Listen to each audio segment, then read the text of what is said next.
뒤에 His risen,라고 써 있습니다. 함께 선포하겠습니다. 시작.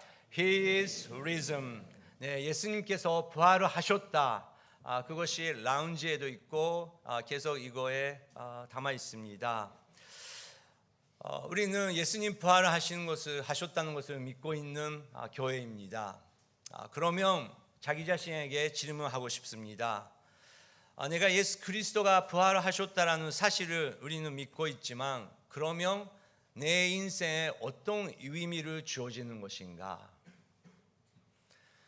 예수님 진심으로 부활을 하셨다면 나의 생활 방식, 생각 방식, 그리고 말하는 방법은 어떻게 변화가고 있는 것인가? 우리는 순간순간 판단해야 되고 분별해야 되고 결단해야 되고 살아나가야 됩니다. 예수님께서 부활을 하셨다라는 사실을 믿는 우리는 거기서도 새로워져야 된다고 믿습니다. 2000년 전에 마리아 그리고 베드로, 요한들도 마찬가지로 저희들과 똑같은 고민, 근심을 갖고 있었습니다. 2000년 전에 철학가들도 종교 지도자들도 똑같은 질문 갖고 있었습니다. 행복은 무엇인가? 내가 살고 있는 이유는 또 무엇인가?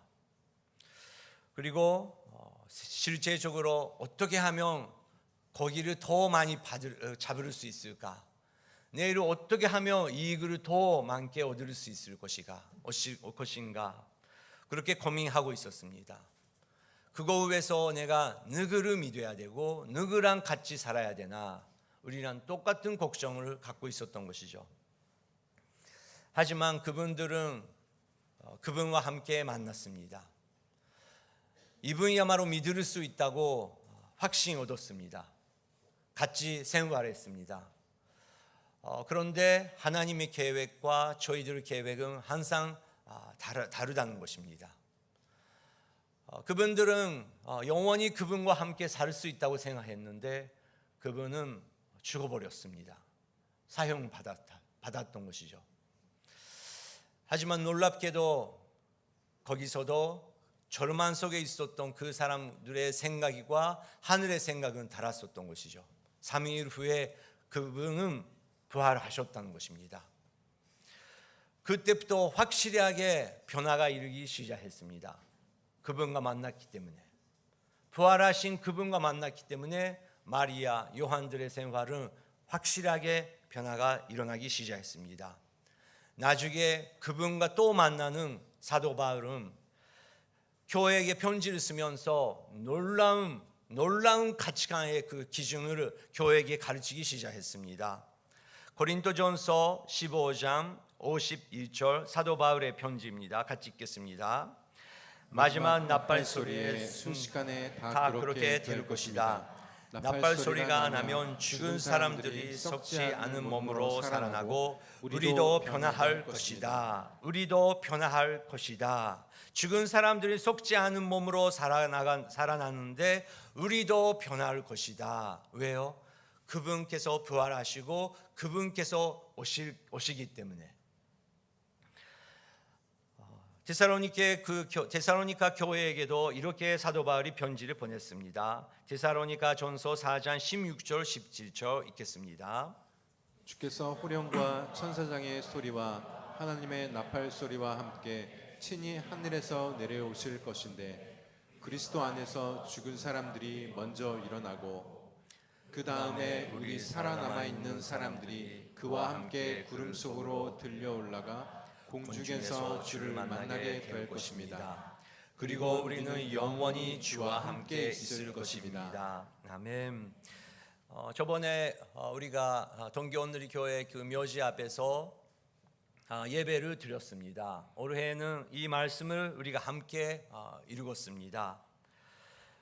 주께서 호령과 천사장의 그 소리와 하나님의 나팔 소리와 함께 친히 하늘에서 내려오실 것인데 그리스도 안에서 죽은 사람들은 먼저 일어난다고 사도 바울은 교회에 가르쳤습니다. 죽은 사람들이 다시 한번 부활한다는 것을 어떻게 믿을 수 있습니까? 구약 성경에 없는 그런 가르침이죠. 그런데 부활하신 그 메시아를 만났던 그 사람들은 그것을 증거하기 시작하면서 우리도 그렇게 될 것이다. 그리고 우리가 이제 만날 것이다. 우리의 인생은 이 세상에서 끝날 것이 아니고 우리는 다시 한번 영광스러운 몸으로 만날 수 있다. 17절을 다시 한번 보여주시기 바랍니다. 그 다음에는 우리 살아남아 있는 사람들이 그와 함께 구름 속으로 들려 올라가 건중 위에서 주를 만나게 될 것입니다. 그리고 우리는 영원히 주와 함께 있을 것입니다. 확실하게 이 세상과 다른 세계가 있다는 것을 교회에게 계속 사도 바울은 선년쯤만 되면서 전했다는 것입니다. 그 시작은 어디에 있습니까? 메시아께서 부활하셨기 때문에, 그분께서 부활하셨기 때문에 우리도 그것을 볼 수 있고 믿을 수 있고 그 하나님의 그 예언이 이렇게 나타나기 시작했다는 것입니다. 그렇기 때문에 예수님의 부활은 우리의 가치관을 변화시킬 것입니다. 예수님께서 부활하시고 우리에게 전해주시는 예수님의 말씀은 우리의 가치관이 된다는 것입니다. 그것을 믿는 사람들이 이렇게 될 것이다. 예수님은 비유를 통해서 계속 그 제자들에게 가르쳐 주셨습니다. 마태복음 13장 44절 예수님의 비유입니다. 읽겠습니다. 하늘 나라는 밭에 숨겨지는 보물과 같다. 어떤 사람이 그것을 발견하고는 감추어 두고 기뻐하며 돌아가 모든 재산을 팔아서 그 밭을 산다. 모든 재산을 팔아서 그것을 산다. 아마 여러분 가운데서도 이제 이런 시대가 올 것이다. 그렇기 때문에 지금까지 일해왔던 그리고 내가 만들어왔던 회사를 다시 한번 정의하고 다 팔아서 새로운 투자를 해야겠다. 그렇게 하신 분들이 계실 것입니다. 그것을 재정적으로 성공하신 분들도 계시고 여러 가지 이유 때문에 어려워지는 분들도 계실 것입니다. 하지만 하늘나라의 이 투자는 확실합니다. 우리의 인생에 후회를 주지 않고 우리 인생 끝날 때 절대 후회를 주지 않은 확실한 그 인도라는 것입니다. 예수님께서 부활하시고 다시 한번 예수님께서 오신다라는 그 천국의 그 하늘의 가치관은 우리의 인생을 확실하게 변화시키겠다고 예수님께서 가르치십니다. 또 하나의 비유 있습니다. 45절 46절 읽겠습니다. 또 하늘나라는 좋은 진주를 찾아다니는 상인과 같다.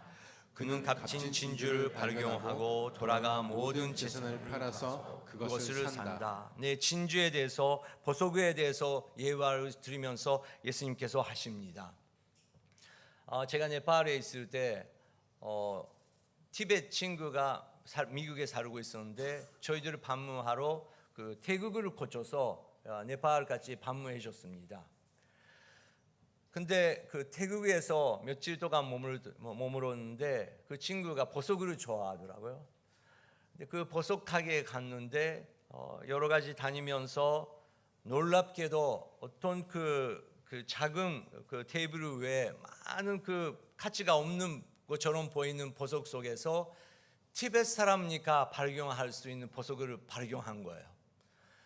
놀라운 쌍값으로 그것을 사서 네팔에 가지고 왔습니다. 그리고 저에게 이것은 이렇게 가치가 있고 이런 모양이기 때문에 이런 무게가 있기 때문에 뭐 여러 가지 설명하면서 이것이 티베트 가면 칩을 하나 살 수 있는 만큼 가치가 있다는 것을 저에게 알려줬어요. 근데 제가 볼 때 얼마나 설명 들어도 뭐 이게 그냥 그 일본에서 가짜가짜에서 나오는 뭐 그런 건지 이게 진짜인지 저는 보석에 대해서 잘 모르니까 그래요? 라고 끝났습니다. 아는 사람은 아는 거죠. 분별력이 있는 사람은 분별력이 있다는 것이죠. 모든 사람은 똑같은 분별력이 있으면 어떻게 됩니까? 근데 세상은 그렇게 되지 않은 것이죠. 여러분께서 갖고 계시는 그 은사 가운데 분별력이 있고 그래도 이 부분은 분별력이 있지만 다른 부분에서는 아무것도 모르는 그런 세계가 있다는 것입니다. 예수님은 가치를 아는 사람은 확실하게 그거에 투자할 수 있다. 그것이 하늘 나라의 가치관입니다. 저는 K-드라마, 한국 드라마 좋아합니다. 근데 한국 드라마 보기 시작하면 목회가 안 됩니다. 너무 길었기 때문에. 그래서 안 보이려고 노력합니다. 근데 우리 와이프가 여보 이거는 꼭 봐야 돼. 꼭 봐야 돼 하니까 네 알겠습니다 하면서 넷플릭스 보기 시작했는데 복삭 속았수다 보니까 너무 재밌더라고요. 저번에 그 칸성교 장로님의 그 어머니께서 돌아가셔서 제주도에 가는 그 일이 있었는데 더 그러니까 실감이 와더라고요. 근데 제주도에서 살았던 그 딸이 이제 서울에 가서 그 대학을 다니기 시작합니다. 그것만이라도 제주도에서 보내는 게 얼마나 어려운 일인데 그래도 딸을 위해서 열심히 일하면서 응원했죠. 대학에 들어갑니까 일이 잘해서 이제 일본 유학의 기회가 열리는 거죠. 근데 그 유학이 얼마나 돈이 필요한지 아니까 부모님한테 말을 못하고 있는 그 딸. 나중에 부모님이 알게 돼가지고 자기들이 갖고 있는 모든 재산, 부모님께서 받은 그 제주도에 있는 자기 집을 바라고 그 일본 유학을 하기 위해서 투자합니다. 왜 그래요? 딸의 가치관 알으니까, 딸의 미래를 믿을 수 있으니까, 그리고 사랑하니까 내가 갖고 있는 모든 것을 다 팔아도 괜찮다는 마음이 있다는 것이죠. 근데 놀랍게도 그 유학은 그렇게 성공 못했습니다. 또 돌아오는 것이죠. 그래도 부모님은 변함없이 계속 사랑합니다. 왜요? 부모니까. 아무한테도 그런 일이 못하죠. 상비예배 여기 계시는 여러분, 잊어버린 분들도 계시고 절대 나는 잊어버릴 수 없다 그런 분들이 계시는데 여러분께서 한국에서 일본에 오기 전에 얼마나 많은 사람들이 기도해 주셨습니까? 그리고 일본에 계시는 동안도 여러분 위해서 누군가가 여러분 위해서 기도하시고 응원해 주시고 투자해 주셨어요. 왜요? 여러분을 믿으니까. 그분들의 인생에 여러분이 같이 있으니까 그렇게 할 수 있었던 것이죠. 하늘나라는 우리에게 그런 가치가 있다라는 것을 보여주고 있습니다. 이 세상에서 볼 수 없는 세계죠. 그렇지만 사랑하니까 볼 수 있는 안 보이는 가치관이라는 것을 존재한다는 것이죠. 여기까지는 우리는 그것을 찾아내야 된다라는 예수님의 비유지만 세 번째는 예수님께서 우리가 선택하는 것처럼 보이지만 사실은 우리가 선택하고 있는 것이 아니다. 사실은 분별력은 하늘에 있다는 것을 예수님께서 보여주기 시작합니다. 마태복음 13장 47절부터 50절 읽겠습니다. 또한 하늘나라는 바다에 던져 온갖 물고기를 잡는 그물과 같다. 그물이 가득 차면 어부들은 그물을 물가로 끌어내고는 앉아서 좋은 고기는 바구니에 담고 나쁜 고기는 버린다. 세상의 끝도 그렇게 될 것이다. 천사들이 와서 의인 중에서 악인을 가려내 활활 타오르는 불아궁이에 던져 넣을 것이다. 거기서 그들은 슬피 울며 이를 갈 것이다. 네, 어부가 그 고기를 잡는 것을 통해서 그것을 좋은 고기, 가치가 있는 물고기, 생선, 그리고 가치 없는 물고기랑 그렇게 구별을 하고 분별을 한다는 예화를 통해서 49절 다시 한번 보여주기 바랍니다. 세상의 끝도 그렇게 될 것이다. 천사들이 와서 의인 중에서 악인을 가려내. 천사들이 와서 의인 중에서 악인을 가려내. 예수님은 교회 안에 있는 사람이랑 교회 밖에 있는 사람을 분별한다라고 말씀 안 하셨어요. 세례 받는 사람이랑 안 받는 사람이랑 분별한다라고도 안 하셨어요. 49절 다시 한번 보시기 바랍니다. 놀랍게도 천사들이 와서 의인 중에서 악인을 가려내. 우리는 내가 의인이라고 생각하고, 나는 열심히 교회에서 일하니까, 나는 열심히 좋은 사람으로서 살아 있으니까 나는 의인이지 라고 생각하는 사람 안에서 악인을 또 분별한다라는 예수님께서 신기한 이야기를 하셨어요. 근데 바울 그 편지를 보면서 또 계시록을 보면 그것은 더 확실하게 됩니다. 우리 죄는 예수 그리스도의 십자가를 통해서 용서받았다는 것을 확실히 합니다. 그것은 진리입니다. 하지만 그것을 머리로 아는 사람이랑 진짜 영혼으로 아는 사람이 또 두 분류가 있다.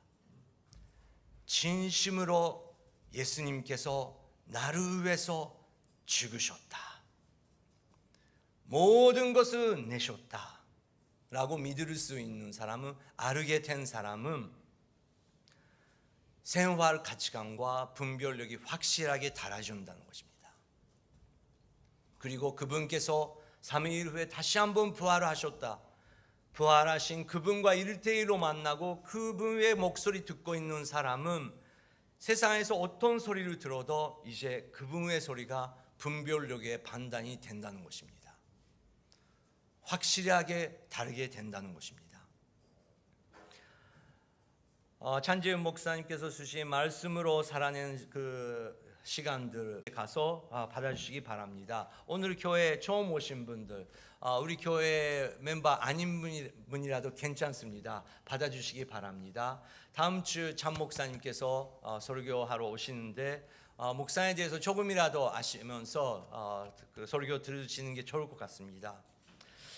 긴쇼 생활을 함께 하셨던 분은 참 목사님 이 비유를 더 여기서도 더 적으시네라고 생각이 나면서 읽으신 분들이 계실 것입니다. 저도 몇 가지 있는데 이거 정말 참 목사님 많이 하셨다라는 게 그 10일 중의 여성라는 예화가 있어요. 어떤 그 아파트에 그 10일 중에 그 여성이 살고 있었대요. 너무 인생이 절망하고 나는 이제 죽어야겠다라고 생각하면서 옥상에서 점프해버린 거죠. 근데 마치 슬로우 모션처럼 그 떨어지면서 10층의 그 방 안에 볼 수 있는 거예요. 10층에서는 너무 다른 사람들이 부부 사이가 좋다고 생각하고 있었는데 사실은 이렇게 잠무해서 보니까 너무 사이가 안 좋대요. 그중 항상 그 바르은 사람이, 바르은 남성으로서 다른 사람이 도와주고 있었던 남성이 혼자 고독을 누르고 있었대요. 8층에서는 나는 남성이랑 말도 안 해, 나는 객단의 여자야, 그렇게 이야기하고 있었던 사람이 옆집이 남자랑 분류하고 있었대요. 계속 이렇게 떨어지면서 지금까지 내가 알고 있었던 거나 다른 세계를 계속 보는 거예요. 그걸 보면서 모든 사람이 문제가 있구나, 모든 사람이 고민거리가 있구나, 근심이 있구나, 나만 아니었구나, 나는 죽으면 안 돼, 나는 점프하면 안 됐었는데 와 하니까 그때 엄마가 깨워줬대요. 우리도 사도 바울은 문제 없는 사람이 한 명도 없고 하나님 앞에 완벽한 사람이 한 명도 없다. 그래서 사도 바울은 편지를 안 믿는 사람한테 안 썼어요. 교회에게 썼어요. 교회예요, 우리가 솔직히 돼야 된다고, 아는 척가를 하면 안 된다고, 왜 그렇게 사냐고 사도 바울은 편지를 쓴 거죠. 예수님도 그렇게 온유한 예수님께서 화나셨어요. 왜 누구한테 화나셨어요? 나는 문제 없습니다, 주님을 찬양합니다. 그런 위선자들, 그런 사람들에게 예수님은 너무 화가 나셨죠. 왜요? 하늘의 가치관으로 당신을 구하기 위해서 왔는데, 당신 거기에 가면 진짜 지옥에 떨어지는데 이렇게 짧은 순간 그렇게 연극하고 교회 안에서 그렇게 그냥 얼굴만으로 그렇게 살고 있으면 안 되는데, 그래서 예수님은 심각한 마음으로 그 사람들에게 이야기를 하시는 거죠. 제가 참 목사님에게 11일 중에 여성 이 스토리 다시 한번 들으면서 그 사람 막히도 바전가 생겨버렸어요. 11일 중에 어떤 여성이 살고 있었어요. 인생이 절망했어요. 누구나 나를 받아주지 않고 나를 이해 못한다. 이 아파트에 사는 사람들이 다 행복하게 보인다. 왜냐고요? 1층부터 10층까지 다 교회 다니는 사람들, 사이가 좋게 보이고 그리고 열심히 그 주일날을 함께 예배 드리고 있는데, 그런데 보니까 그래도 교회 다니지만 문제가 있더라고요. 8층 사람은 교회 열심히 새벽 기도 다니는데 나보다 훨씬 가난하더라고요. 5층에 살고 있는 사람은 열심히 교회 다니고 애들을 위해서 교회 기도하고 있는데 내 자식보다 낮은 학교에 애들이 다니더라고요. 교회에 무슨 의미가 있는 것인가? 그래도 나의 인생에 무슨 의미가 있는 것인가? 절망하고 점프했어요. 점프하면서 문제가 있다고 생각하는 그 10층 가족 안에 보이니까 문제가 있다고 생각했는데, 거기서 아빠가 혼자 무릎 꿇고 기도하고 있었어요. 재정적으로 어렵다고 그렇게 생활하고 있고 왜 교회에 다니냐 그렇게 판단했는데, 거기에 보니까 엄마는 냉장고에 아무것도 없는 그 냉장고 앞에 주님 우리 자녀들을 살려주세요 라고 기도하고 있는 엄마가 있었어요. 5층에 보니까 비즈니스가 잘 안 되고, 너무 솔직히 하니까 비즈니스가 잘 안 되고 있는 그 부부인데, 그래도 부부 함께 손잡고 기도하고 있었어요. 문제 없는 가족이 없는데, 문제 없는 인생 없는데, 그분들은 그냥 교회 다니는 것이 아니고 아무도 모르는 곳에서도 주님을 바라보면서 기도하고 있구나, 이것이 사는 방법이었구나, 나는 죽으면 안 되는데 와 했을 때 엄마가 깨우쳤어요. 그 다음부터 교회 갔는지 없는지 저는 말 안 해요. 그래도 삼부예배 여러분, 우리가 그렇게 살 거예요. 교회 다녔다고 해도 모든 것이 잘 되는 거 아니잖아요. 열심히 기도해 보니까 모든 것이 잘 되는 것도 아니잖아요. 어려움이 오잖아요. 다윗처럼, 엘레미야처럼. 그래도 우리는 끝까지 기도하는 사람이고, 천국 하늘나라 갈 때까지 하늘나라의 가치관으로 어루바르게 분별력 있게 우리가 사는 존재잖아요. 그것을 사람들이 보고 있다는 것입니다. 그렇게 될 때 교회가 교회답게 주님 앞에서 아름다운 분별력을 가지고 살아갈 때 세상은 하나님이 혹시나 있을지도 모르겠다, 우리를 통해서 알게 된대요. 사도 바울은 우리 모두가 문제가 있고 우리 모두가 죄가 있다. 근데 놀랍게도 이 성경은 좋은 소식입니다. 하늘나라도 분별하는데 하늘나라의 분별감이 나타납니다. 이사야서 43장 3절 4절 같이 읽겠습니다. 시작. 나는 내 하나님 여호와 이스라엘의 거룩한 자 내 구원자다. 내가 이집트를 내 대속물로 줬고 너를 대신해서 에티오피아와 스바를 내주었다. 내가 내 눈에 소중하고 귀한 만큼 또 내가 너로 사랑하는 때문에 내가 너를 대신해 다른 사람을 내주고 내 목숨을 대신해 다른 민족들을 내주겠다. 네, 3절 다시 한번 보여주시기 바랍니다. 우리는 내가 누군가를 계속 고민하지만 성경은 하나님이 누군가를 계속 선포합니다. 하나님이 스스로 나는 내 하나님 여호와 이스라엘의 거룩한 자 내 구원자다.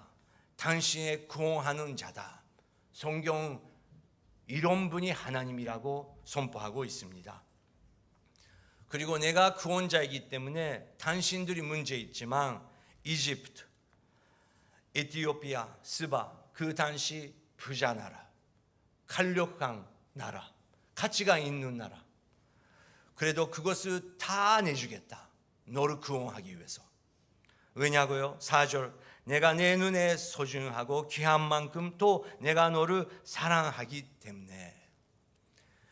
옛날에 일본 성경 번역할 때 사랑이라는 단어, 이 43장 4절 번역할 때 되게 고민이 있었대요. 왜냐고요? 아이시마스라는 그 단어가 그 당시에는 그 에로스의 사랑, 육체적인 사랑밖에 변형 안 했대요. 그렇기 때문에 하나님의 그렇게 에로스의 사랑으로 변형하면 안 된다. 그렇게 고민하면서 번역자들은 당신 위해서 죽을 수 있는 만큼 그렇게 번역했대요. 그렇죠. 우리의 하나님의 사랑은 여러분 위해서, 나를 위해서, 하늘의 모든 가치관을 버려도 당신 한 사람을 구원하기 위해서, 나를 한 사람을 구원하기 위해서 오시는 그 사랑이라는 것이죠. 그렇기 때문에 하늘에서 분별력이 있다면 우리 가치관은 하늘의 모든 것을 버려도 당신을, 나를 구원하는 만큼의 중요한 존재, 사랑의 존재라고 하늘은 우리를 분별하고 있다는 것입니다. 그렇기 때문에 예수님이 오시는 것입니다. 그것을 아는 사람은, 그것을 알게 된 사람은 당연히 이 세상의 가치관으로 살 수 없게 되는 것이죠. 왜냐고요? 하늘이 그만큼 나를 구원하려고 오시는데, 그리고 그분께서 부활하셨는데, 부활하시고 나서 그분께서 두려워하지 말라고 하셨는데 어떻게 우리가 두려워할 수 있습니까? 그런 새로운 가치관으로 살 수 있게 된다는 것입니다. 예수님은 제자들에게 이 비유를 말씀하시면서 이렇게 물어보십니다. 13장 51절 52절 시작. 예수께서 물으셨습니다. 너희가 이 모든 것을 깨달았느냐? 제자들이 예 하고 대답했습니다. 예수께서 그들에게 말씀하셨습니다. 그러므로 하늘나라의 제자가 된 모든 율법학자는 새 것과 오래된 것을 자기 창고에서 꺼내주는 집주인과 같다. 네, 예수님께서 제자들에게 이 비유를 알겠냐? 네, 알았습니다 라고 하고 나서 52절 그들에게 말씀하셨습니다. 그러므로 하늘나라의 제자가 된 모든 율법학자는, 삼비예배 여러분, 우리가 내면사가 있는데 예수님께서 보시는 우리의 향한 비전 이것입니다. 우리는 하늘나라의 제자래요. 우리는 지금은 제자입니다. 하늘나라에 대해서 아무것도 아직 몰라요. 그래도 예수 그리스도를 통해서 우리가 하늘나라를 알기 시작하는 것이죠. 그리고 지금까지 율법을 배워왔어요. 열심히 배워왔는데 우리는 계속 배우면서 학자가 된대요. 하늘나라의 학자가 된대요. 그리고 하늘나라의 제자가 되는 학자는 새 것과 옛날의 것은 분별하고 구별하면서 새로운 것을, 하늘나라의 가치관을 생활 속에 소개할 수 있는 학자가 될 수 있다는 것입니다. 여러분, 정말 배우는 사람이랑 배우는 척을 하는 사람이랑 어떻게 다를까요? 그냥 학위를 갖고 있는 사람이랑 학위, 내가 이런 거 갖고 있다고 말을 안 해도 이 사람은 확실하게 그것을 배웠다라는 것을 어떻게 차이가 나올까요? 생활 속에서 나타난 것이죠. 배웠던 것을 하기 위해서, 좋은 회사에 들어가기 위해서 그 학위 다는 것이 아니고 진짜 나는 이거를 끝까지 할 수 있는 만큼 배우는데, 이것을 사람을 행복하기 위해서, 내 아내를, 자녀를 행복하기 위해서, 나의 부모를 행복하기 위해서 어떻게 할 수 있을까? 실종할 수 있다는 것입니다. 그렇기 때문에 이제 하늘나라의 가치관은 이거기 때문에 오늘은 이렇게 결단해야 되는데, 어제까지는 내 지식과 내 자신 안에서, 내 경험 통해서 이렇게 선택해왔지만 이제 잠시 멈추고 성령 하나님이여, 하늘의 가치관으로 사는 내가 어떻게 분별해야 됩니까? 기도하면서 하늘나라의 가치관을 선택할 수 있는 학자가 될 수 있다는 것이죠. 이것을 하시고 나서 예수님은 고향으로 가십니다. 똑같은 것을 설명하시는데 놀랍게도 다른 반응이 일어나기 시작합니다. 13장 53절부터 58절까지 마지막 구절입니다. 같이 읽겠습니다. 예수께서 이런 비유를 끝마친 후에 그곳을 떠나셔서 고향으로 돌아가 유대 사람의 회당에서 사람들을 가르치기 시작하셨습니다. 사람들이 놀라 물었습니다. 이 사람이 어디서 이런 지혜와 기적을 행하는 능력을 얻었는가? 이 사람은 한낱 목수의 아들이 아닌가? 어머니는 마리아이고 동생들은 야고보와 요셉과 시몬과 유다 아닌가? 그 누이들도 모두 우리와 함께 있지 않는가? 그런데 이 사람은 도대체 이 모든 것을 어디서 얻었는가?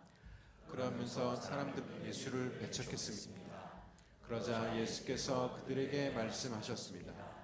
예언자는 자기 고향과 자기 집에서는 배척당하는 법이다. 예수께서는 그곳에서 기적을 많이 베풀지 않으셨습니다. 사람들이 믿지 않았기 때문입니다. 네, 고향에 가서 예수님께서 똑같은 가르침을 하셨습니다. 사람들이 놀랐습니다. 사람들이 감동했습니다. 그리고 이 예수가 어디서 이런 것을 배웠을까? 그 의미는 확실하게 들었다는 것입니다. 기적도 봤다는 것입니다. 그런데 순수한 마음으로 예수님이 메시아라는 것을 인정 못하고 우리는 아는데, 우리는 그의 어머니도 알고 있고 형제 자매도 다 알고 있는데 예수가 왜 그래?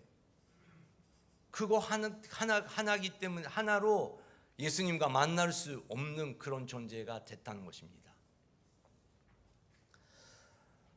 그리고 예언자는 자기 고향과 자기 집에서는 배척당하는 법이다라고 예수님께서 하셨습니다.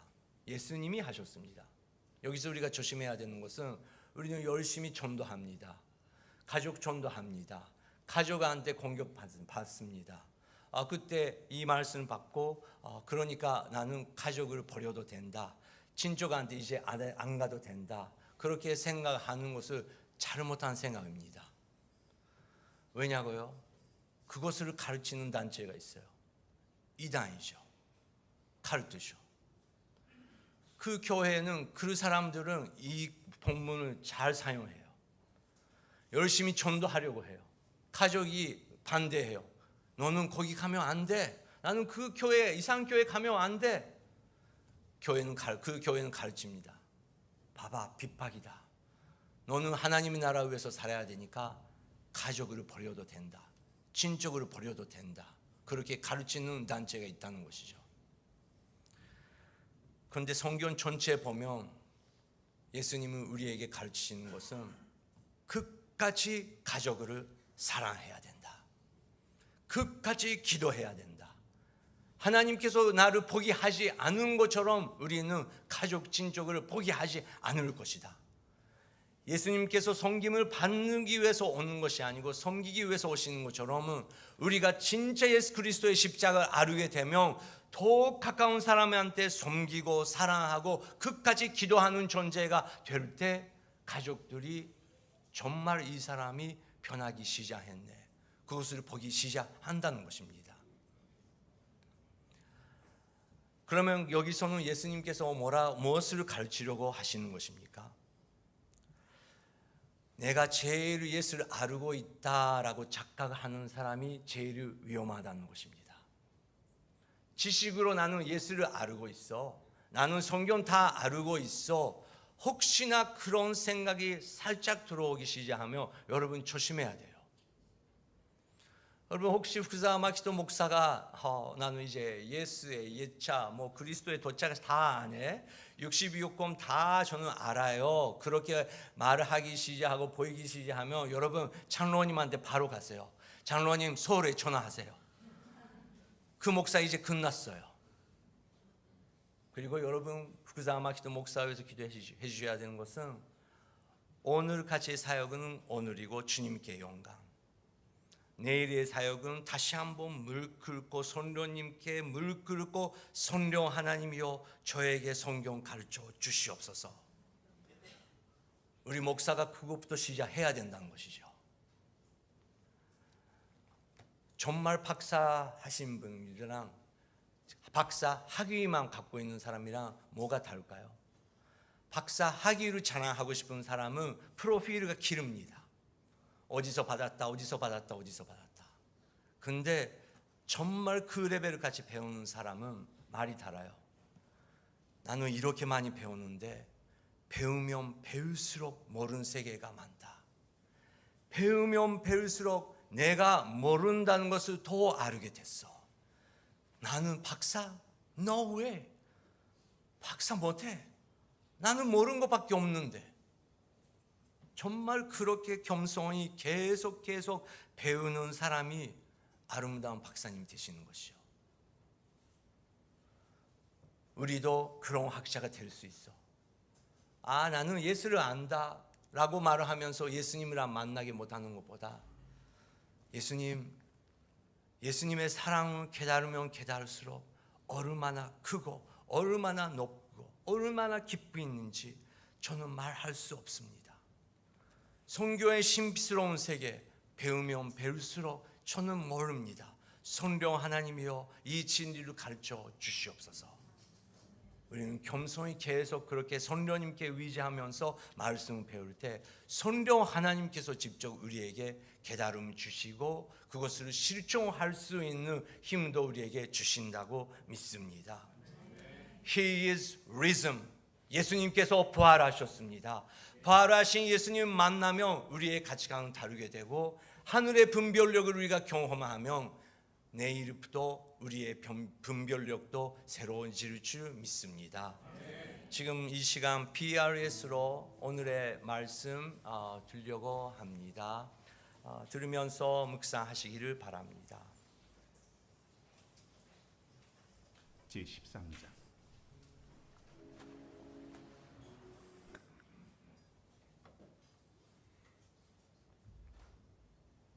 천국은 마치 밭에 감추인 보화와 같으니 사람이 이를 발견한 후 숨겨두고 기뻐하며 돌아가서 자기의 소유를 다 팔아 그 밭을 사느니라. 또 천국은 마치 좋은 진주를 구하는 장사와 같으니 극히 값진 진주 하나를 발견하매 가서 자기의 소유를 다 팔아 그 진주를 사느니라. 또 천국은 마치 바다에 치고 각종 물고기를 모는 그물과 같으니 그물에 가득함에 물가로 끌어내고 앉아서 좋은 것은 그릇에 담고 못된 것은 내버리느니라. 세상 끝에도 이러하리라. 천사들이 와서 의인 중에서 악인을 갈라내어 풀무불에 던져 넣으리니 거기서 울며 이를 갈리라. 이 모든 것을 깨달았느냐? 그러하오이다. 그러므로 천국에 제조된 서기관마다 마치 새 것과 옛 것을 그 곳간에서 내오는 집주인과 같으니라. 예수께서 이 모든 비유를 마치신 후에 그곳을 떠나서 고향으로 돌아가사 그들의 회당에서 가르치시니 그들이 놀라 이르되 이 사람의 이 지혜와 이런 능력이 어디서 났느냐? 이는 그 목수의 아들이 아니냐? 그 어머니는 마리아, 그 형제들은 야고보, 요셉, 시몬, 유다라 하지 않느냐? 그 누이들은 다 우리와 함께 있지 아니하냐? 그런즉 이 사람의 이 모든 것이 어디서 났느냐? 하고 예수를 배척한지라. 예수께서 그들에게 말씀하시되 선지자가 자기 고향과 자기 집 외에서는 존경을 받지 않음이 없느니라. 지금 이 시간 자기 자신 위해서 먼저 기도하고 싶습니다.